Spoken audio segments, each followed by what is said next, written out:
A paz do Senhor Jesus Cristo, bem-vindos a mais uma aula do curso de Teologia da Escola de Formação Teológica Macários. Nesta aula nós vamos estudar sobre a igreja em Tiatira, que é a quarta igreja. Já falamos sobre a igreja em Éfeso, a igreja em Esmirna, a igreja em Pérgamo e hoje falaremos da igreja em Tiatira, ok? Lembrando que as 7 igrejas estavam situadas na Ásia Menor. Então a gente já fez um tour por Éfeso, Esmirna, Pérgamo e agora adentraremos na cidade de Tiatira e falaremos dessa igreja que estava naquela localidade. A imagem que vocês veem agora, nós temos aqui um gráfico que liga a ilha de Patmos às 7 igrejas localizadas nessas 7 cidades. Então vamos lá. Carta do Senhor à igreja em Éfeso. Foram 7 versículos para esta carta. Para a igreja em Esmirna foram 4 versículos. Para a igreja em Pérgamo, 6. Tiatira vai levar 12 versículos. Sardes, 6. Filadélfia, 7. Laodiceia, 9. Ou seja, a igreja em Tiatira é a igreja que recebeu o maior volume de revelações acerca de sua conduta. O Senhor Jesus Cristo liberou uma maior quantidade de palavras para esta igreja. A igreja em Tiatira é a mais extensa mensagem de todas as 7 cartas e uma das mais severas pelo conteúdo da mensagem, percebe-se tratar-se de uma igreja próspera. Enfim, vamos falar dela, a fortaleza dessa igreja, as problemáticas, as fraquezas, enfim, os elogios, as exortações.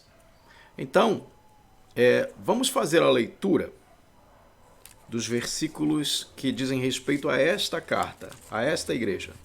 Apocalipse capítulo 2, versículo 18 diz: Escreve ao anjo da igreja que está em Tiatira, o Filho de Deus, que tem os olhos como chamas de fogo e os pés semelhantes ao fino latão reluzente, diz estas coisas: Conheço as tuas obras, o teu amor, a tua fé, o teu ministério e a tua paciência.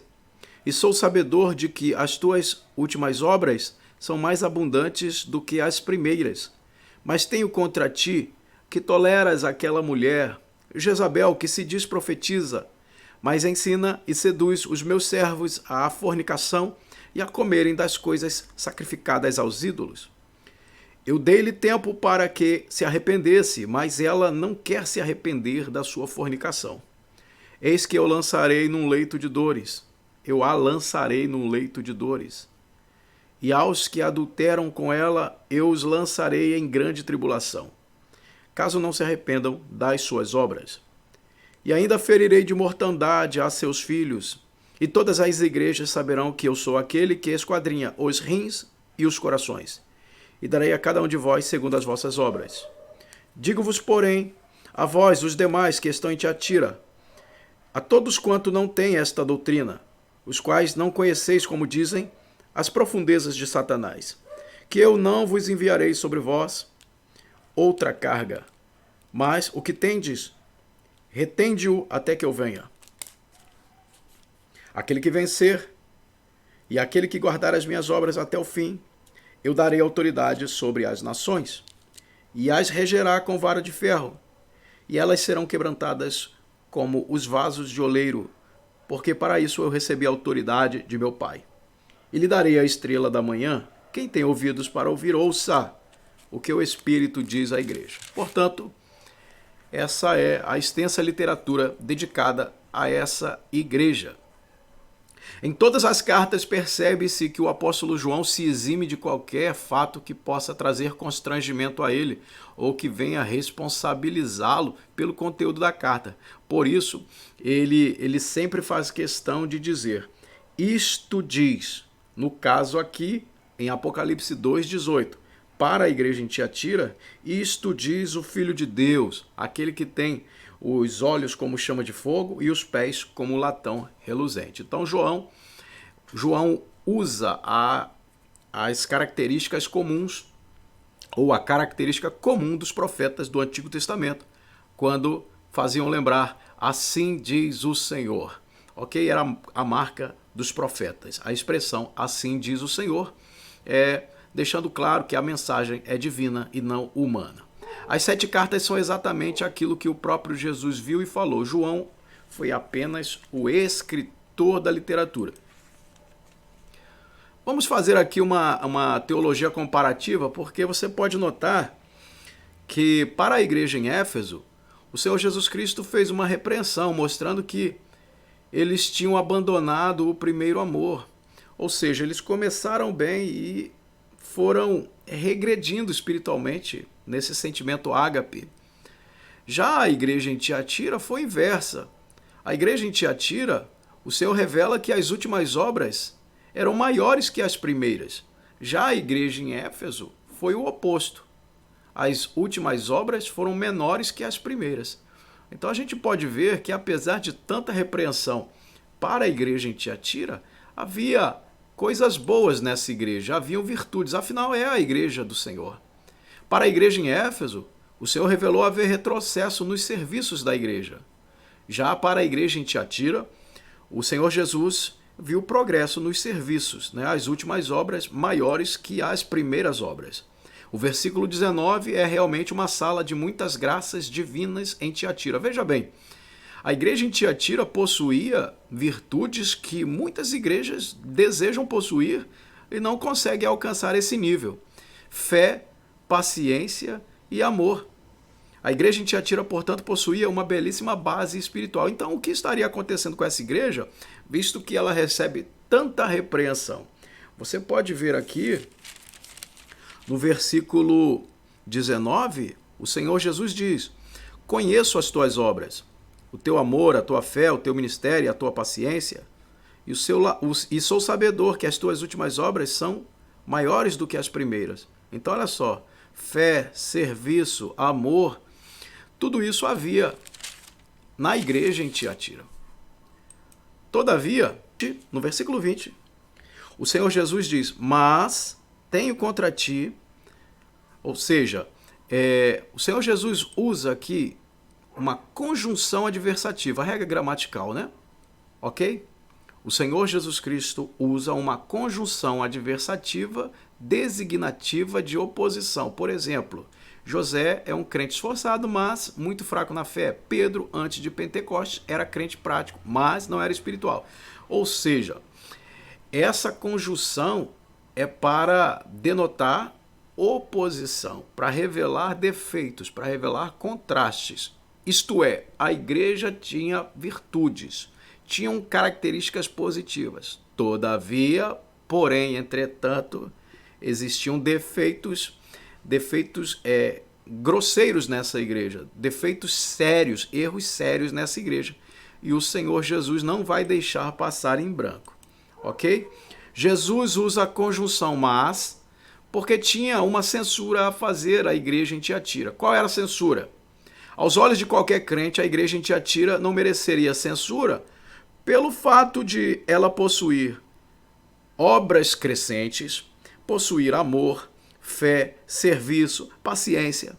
Então, muito provavelmente qualquer um até mesmo desconsideraria os defeitos dessa igreja pelo fato de ela possuir muitas virtudes. A igreja em Tiatira tinha exatamente aquilo que milhares de igrejas hoje não têm: fé, amor, paciência, serviço, obras crescentes. Porém, queridos, Jesus Cristo adverte a igreja em Tiatira, dizendo: mas tenho contra ti que toleras Jezabel, mulher que se diz profetiza. Ensine e engane os meus servos, para que se prostituam e comam dos sacrifícios da idolatria. Então isso é muito importante, porque a gente conhece bem a figura de Jezabel. Jezabel foi a esposa de Acabe, filha do rei de Tiro, Etbaal. Jezabel era uma idólatra, símbolo de impiedade, de vaidade, de prostituição. Enfim, Jezabel tem uma série de características que estão representadas em uma mulher que estava presente nesta igreja em Tiatira. Vale lembrar que a igreja em Tiatira, espiritualmente, profeticamente falando, ela representa o quarto período da igreja na Terra, que foi o período chamado de período negro da igreja. O período negro da igreja é a Era das Trevas, um período que durou quase 1000 anos, mais ou menos do ano 606 depois de Cristo até o ano de 1517. O período da Idade Média, a igreja medieval, ok? A igreja em Tiatira, ela está no período histórico profético da Idade Média, da Era Medieval, chamado de período das trevas. Um período negro, onde a igreja estava verdadeiramente vivendo períodos de escuridão espiritual, ok? Paganismo generalizado dentro da igreja. A igreja se tornou uma verdadeira prostituta. A igreja passava por períodos terríveis. A igreja papal, né? A igreja adúltera, a igreja prostituta, período em que a igreja caçava os verdadeiros cristãos e os considerava hereges por dizerem a verdade. Período da grande perseguição, da Inquisição. Milhares de cristãos sinceros e devotos foram mortos, suas literaturas foram queimadas, o que culminou com a Reforma Protestante, que é o próximo período da igreja, nós vamos falar na próxima aula. Mas enfim, para você entender como essa igreja em Tiatira estava passando por essas dificuldades com essa mulher, né, chamada espiritualmente de Jezabel. É lógico que ela não era Jezabel, é lógico que o nome dela não era Jezabel. Todavia, alguém com o espírito da Jezabel, com o ímpeto da Jezabel, com a unção maligna da Jezabel, alguém lá estava ensinando, propagando as doutrinas de Jezabel, assim como em Pérgamo havia a doutrina de Balaão. Ok? Então, a igreja em Tiatira, repito, representa no período histórico profético a igreja da Idade Média, a igreja da Era Medieval, da Era Negra, ok? Quase 1000 anos de escuridão. Por isso, a gente vê a presença da Jezabel, ok? Então, quem era Jezabel? Jezabel, maior símbolo de prostituição, idolatria, bruxaria e perseguições nas páginas do Antigo Testamento. O nome Jezabel, do hebraico Izevel, significa casta ou monte de lixo. Casta ou monte de lixo.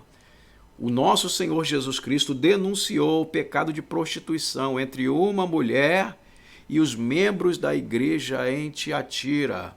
Ok? Foi o que aconteceu na era medieval. A igreja seduziu, prostituiu seus próprios membros. Então vejamos quem é Jezabel, quais as marcas de Jezabel, como é Jezabel. Porque o Senhor Jesus Cristo revela a presença de uma Jezabel na igreja em Tiatira. Jezabel era seguidora fiel, convicta e fervorosa do baalismo. Inclusive nos dias de Jezabel, no reino de Acabe, o culto a Baal foi difundido, propagado. Foi o período onde Baal teve mais sucesso, foi mais popular, nos dias do rei Acabe. Jezabel, ela comprava os profetas, né? E todos comiam à mesa de Jezabel. Haviam 450 profetas de Baal, profetas particulares, que comiam à mesa de Jezabel, sem contar os 400 profetas de Aserá. Jezabel era inimiga e perseguidora dos profetas de Deus. Se não fora Obadias, que alimentou 100 profetas, 50 numa caverna, 50 em outra caverna, né, dando pão e água, todos eles teriam morrido. Jezabel empreendeu uma grande perseguição contra os profetas do Senhor, inclusive contra o próprio profeta Elias. Jezabel era idólatra, tinha profetas particulares, profetas de Baal, ok? Ela era uma verdadeira representante de Baal. Jezabel era arrogante, ameaçadora, temível e temida até mesmo por um profeta como Elias. Elias era da tribo de Gade, irmãos, e os gaditas na Bíblia são conhecidos como aqueles que têm cara de leão, ou seja, são guerreiros destemidos. Elias era gadita, todavia isso não impediu Jezabel de impor um medo assustador em Elias, que o fez marchar, peregrinar em direção ao Horebe, desejando inclusive a morte. Então Jezabel era uma mulher terrível, uma mulher profana. Jezabel não tinha escrúpulos, ela era habilidosa na prática de profanar com sadismo, ela era sádica, dissimulada, criava intrigas, levantava falsos testemunhos, corrompia as pessoas, subornava, usava o anel real de Acabe, ela mesma escrevia os documentos oficiais, as cartas, ela mesma carimbava com o selo de Acabe, ela era uma manipuladora, sedutora, inclusive tentou seduzir Jeú, né? Eliseu ungiu Jeú como rei em Samaria, e Jeú exterminou os profetas numa grande assembleia que ele fez, na verdade uma grande armadilha, Jeú e seus 80 valentes. Mas quando ele foi matar Jezabel, os próprios eunucos de Jezabel, os guarda-costas de Jezabel, a lançaram da sacada do palácio para baixo. Mas antes disso, ela vai até sua penteadeira, dá um trato no cabelo, né, passa uma maquiagem, abre o decote. Estou contextualizando para vocês entenderem, ok? Foi isso que ela fez. Ela tentou seduzir Jeú, só que Jeú estava determinado em matá-la. Jezabel era determinada, diabólica, estrategista do mal, mandatária. Acabe era um verdadeiro capacho, fantoche nas mãos de Jezabel. Influenciadora, e ela era 100% independente para tomar suas decisões. Ela matou o Nabote, corrompendo falsas testemunhas, subornando falsas testemunhas, porque Acabe não foi capaz de executar, de dar fim a um negócio, ok? Com o Nabote, no caso da vinha de Nabote. Acabe não foi capaz de concretizar o negócio, então a Jezabel resolveu essa questão matando o Nabote, acusando ele de blasfêmia, ok? Essa era a Jezabel. Então, o texto bíblico diz que a igreja em Tiatira estava tolerando Jezabel. E existem coisas que não podem ser toleradas.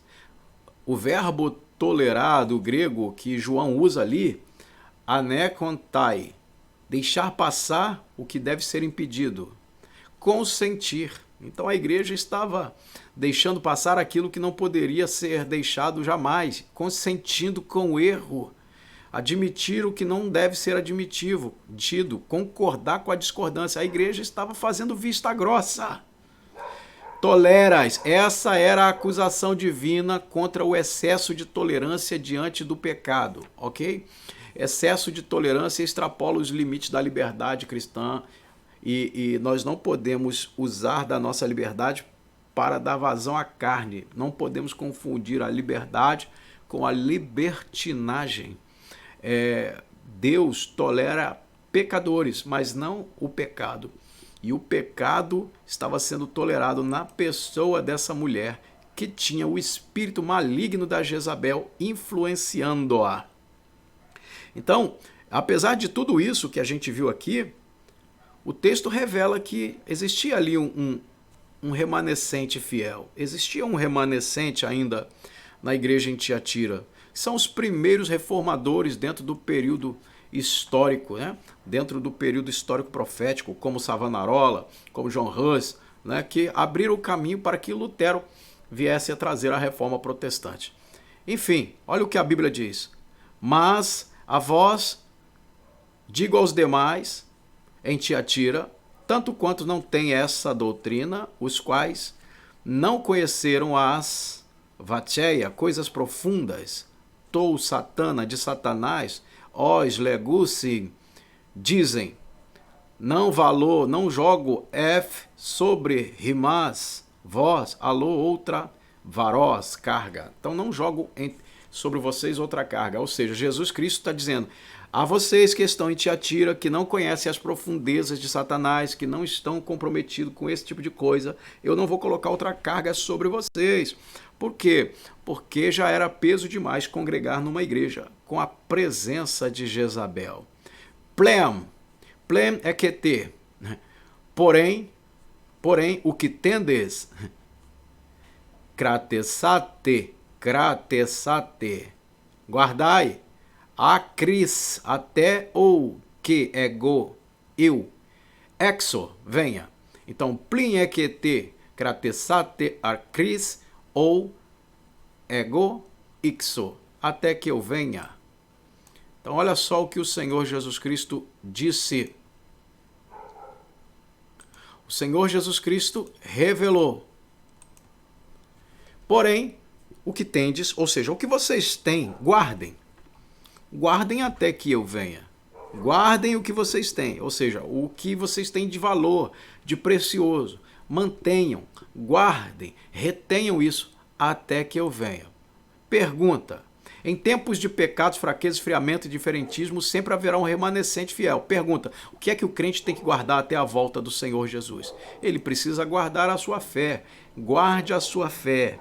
Mantenha a sua fé. Mantenha a sua vida com Deus. Guarde a sua integridade em Deus, a tua santidade em Deus, porque os dias são difíceis. E não era diferente na igreja em Tiatira. O Senhor Jesus Cristo elogia e revela um problema sério.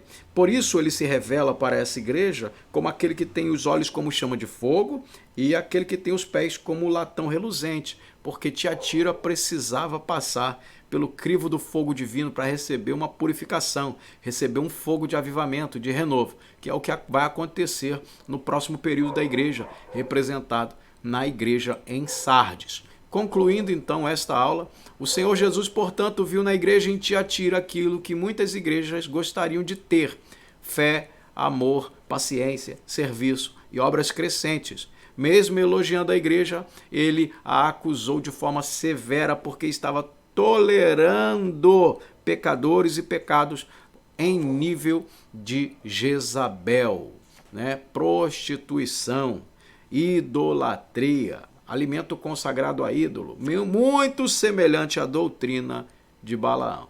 Então aqui encerramos essa aula e eu te aguardo na próxima aula, onde a gente vai estudar a igreja em Sardes. Grande abraço, Deus abençoe, em nome de Jesus.